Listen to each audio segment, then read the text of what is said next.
கிராம உதவியாளர் வேலைக்கு வந்து எப்படி நிரப்புவது நம்ம ஒரு வீடியோ போட்டிருந்தோம். அது கீழே நிறைய கமெண்ட்ஸ் வந்துருந்து. உங்க கேள்விக்கான அனைத்து பதிலையும் தான் நம்ம இந்த வீடியோல பார்க்க போறோம். இப்பதான் என் சேனலை புதுசா பாக்குறீங்கன்னா மறக்காம சப்ஸ்கிரைப் பண்ணிக்கோங்க. முதல் கொஸ்டின் வந்து என்னன்னா, விண்ணப்ப எண்ணுன்னு ஒண்ணு இருக்கு, அதுல என்ன போடணும், நம்ம நிரப்பணுமான்னு கேட்டிருந்தீங்க. விண்ணப்ப எண்ணுல நம்ம எதுவுமே நிரப்பாண்டா, நீங்க ஃபார்ம்ல வச்சு எல்லாத்தையும் நிரப்பிட்டு கொண்டு வட்டாட்சியர் வருவாய் வட்டாட்சியர் அலுவலகத்துல கொடுக்கும் போது அவங்க தான் அதுல ஒரு நம்பர் கொடுப்பாங்க, அவங்க இது பண்ணிப்பாங்க. அதனால நம்ம வந்து அதை ஃபில் பண்ண வேண்டாம். ரெண்டாவதா வந்து விண்ணப்பம் யாரிடம் கொடுக்க வேணும்னு கேட்டிருக்கீங்க. விண்ணப்பம் வந்து எல்லாத்தையும் ஃபில் பண்ணிட்டு வருவாய் வட்டாட்சியர் அலுவலகத்துல கொடுக்கணும், இல்லைன்னா தபால் மூலயமா அனுப்பணும். இப்ப நீங்க தபால் மூலயமா அனுப்புறீங்கன்னா கண்டிப்பா ரிஜிஸ்டர் போஸ்ட்ல தான் வந்து அனுப்பணும். யாருக்கு அனுப்பணும்? முகவரி வந்து என்னதுன்னா, வருவாய் வட்டாட்சியர் அவர்கள், வருவாய் வட்டாட்சியர் அலுவலகம், உங்களோட தாலுகா நேமை வந்து நீங்க போட்டுக்கணும். அடுத்தது எங்க மூணாவது கொஸ்டின் வந்து என்னன்னா, எங்க கிராமத்துல வேக்கண்ட் இல்ல, பக்கத்து கிராமத்துக்கு வந்து அப்ளை பண்ணலாமான்னு கேக்குறீங்க. பக்கத்து கிராமத்துக்கு வந்து அப்ளை பண்ணலாம், ஆனா அது உங்களுடைய தாலுக்காவா தான் இருக்கணும். நீங்க வேற ஒரு தாலுக்கால இருந்துட்டு இன்னொரு தாலுக்கால இருக்கிற கிராமத்துக்குலாம் வந்து அப்ளை பண்ண முடியாது. பக்கத்து கிராமத்துக்கு அப்ளை பண்ணலாம், ஆனா நீங்க அப்ளை பண்ணாலுமே வந்து அந்த கிராமத்துல இருக்கவங்களுக்கு தான் ஃபர்ஸ்ட் முன்னுரிமை கொடுப்பாங்க. அது கொடுத்துட்டு தான் வந்து நமக்கு தருவாங்க. நம்ம அந்த மார்க்லயே பார்த்திருந்தோம், 35 மார்க்ல 5 மார்க் வந்து லெஸ் ஆயிரும் நமக்கு வேற கிராமமா இருந்துச்சுன்னா. அதனால பக்கத்து கிராமத்துக்கு அப்ளை பண்ணலாம், ஆனா அவங்களுக்கு தான் முன்னுரிமை கொடுப்பாங்க. நாலாவது கொஸ்டின் வந்து என்னதுன்னா, பைக் ஓட்ட தெரியும் ஆனா லைசன்ஸ் இல்லை அப்படிங்கிறவங்க என்ன பண்ணலான்னு கேக்குறீங்க. பைக் ஓட்ட தெரிஞ்சாலும் லைசன்ஸ் இல்லைன்னா அந்த லைசன்ஸ் இல்லை இருக்கான்னு கேட்டிருக்க இடத்துல இல்லைன்னு தான் போடணும். நீங்க லைசன்ஸ் இல்லாம ஆம்னு போட முடியாது உங்களுக்கு ஓட்ட தெரிஞ்சாலும். அதனால நீங்க அதுல இல்லைன்னு போட்டுட்டு, ஆனா இது வந்து சைக்கிள் ஆர் பைக்குன்னு தான் கேட்டிருக்கு. அதனால நீங்க சைக்கிள் உங்களுக்கு ஓட்ட தெரிஞ்சுன்னா அதுவே போதும். அதனால அந்த என்ன பிரச்சனையும் இல்லை. லைசன்ஸ் இல்லைன்னா ஆனா இல்லைன்னு தான் அந்த இடத்துல போடணும். நிறைய பேர் வந்து கமெண்ட்ல எங்க மாவட்டத்துக்கு வெளியிட்டாச்சா, நோட்டிபிகேஷன் வந்துட்டா, அதை எப்படி பார்க்கணும்னு சொல்லி கேக்குறீங்க. இப்போ வந்து 2 செட்டா வந்து கொஞ்சம் கொஞ்சமா பாதி மாவட்டத்துக்கு தான் வெளியிட்டு இருக்காங்க. உங்க மாவட்டத்துக்கு வெளியிட்டாச்சான்னு பாக்குறதுக்கு உங்க மாவட்ட கலெக்டரேட் அந்த வெப்சைட்ல போய் தான் நீங்க வந்து செக் பண்ணணும். அப்புறம் என்ன கொஸ்டின் கேட்டிருந்தீங்கன்னா, எனக்கு 42 வயசு ஆயிட்டு நான் வந்து அப்ளை பண்ணாமான்னு கேட்டிருந்தீங்க. இதுக்கு வந்து மினிமம் குவாலிஃபிகேஷன் ஏஜ் லிமிட் வந்து 21 வயசு, மேக்சிமம் ஏஜ் லிமிட் வந்து 37 வயசு. விடோ அவங்களுக்கு மட்டும் 40 இயர்ஸ் வரை கொடுத்துருக்காங்க.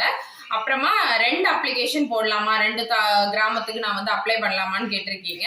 பண்ணலாம், ஆனா எல்லாத்துக்குமே வந்து இன்டர்வியூ ஒரே நாள்ல நடக்கிறனால 2 இதுக்கு வந்து பண்ண முடியாது. அதனால நம்ம 2 இதையும் ஒரே நாள்ல எப்படி அட்டன் பண்ண முடியும், அதனால அது பண்ண முடியாது. போட்டாலும் ஏதாவது ஒரு அப்ளிகேஷன் தான் அவங்க எடுத்துப்பாங்க, ஒன்னு ரிஜெக்ட் பண்ணிடுவாங்க.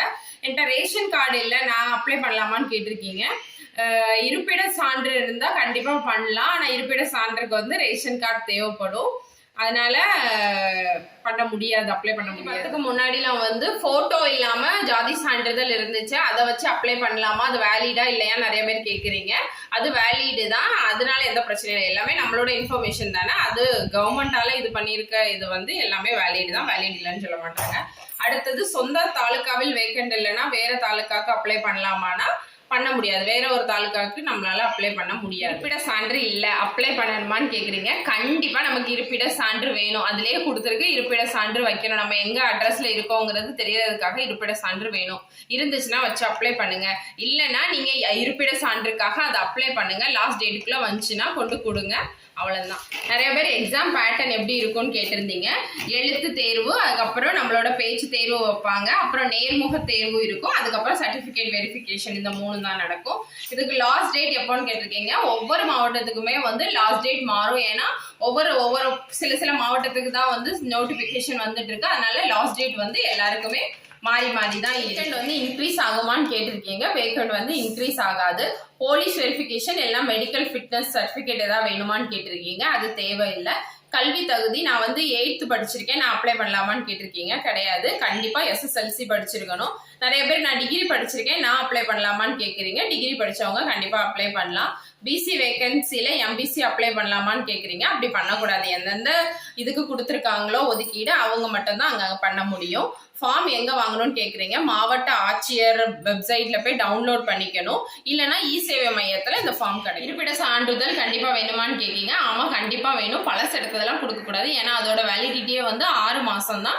நீங்க 6 மாசத்துக்கு முன்னாடி எடுத்திருந்தீங்கன்னா கண்டிப்பா அதை வைக்கலாம், இல்ல புதுசா அப்ளை பண்ணி இருப்பிட சான்றிதழ் வச்சு சென்ட் பண்ண. பட்டதாரி சர்டிபிகேட் வச்சிருக்கேன், அதை வந்து இதுல அட்டாச் பண்ணணுமான்னு கேக்குறீங்க. நீங்க முதல் பட்டதாரியா இருந்தீங்கன்னா கண்டிப்பா உங்கள்ட்ட அது இருந்துச்சுன்னா அந்த ஜெராக்ஸை வந்து நீங்க அட்டாச் பண்ணணும். முன்னுரிமைக்கு வந்து நீங்க ஆமன் போடுறீங்களோ, நீங்க எதுலாம் ஆமன் போட்டிருக்கீங்களோ அந்த சர்டிபிகேட்லாம் வந்து ஜெராக்ஸ் கண்டிப்பா அந்த ஃபார்ம்ல வந்து நம்ம அட்டாச் பண்ணிடணும். இதுல ஏதாவது உங்களுக்கு டவுட் இருந்துச்சுன்னா இன்னொரு வீடியோல வந்து அதை அப்லோட் பண்றேன், கமெண்ட்ல வந்து என்ன டவுட்னு நீங்க கேளுங்க.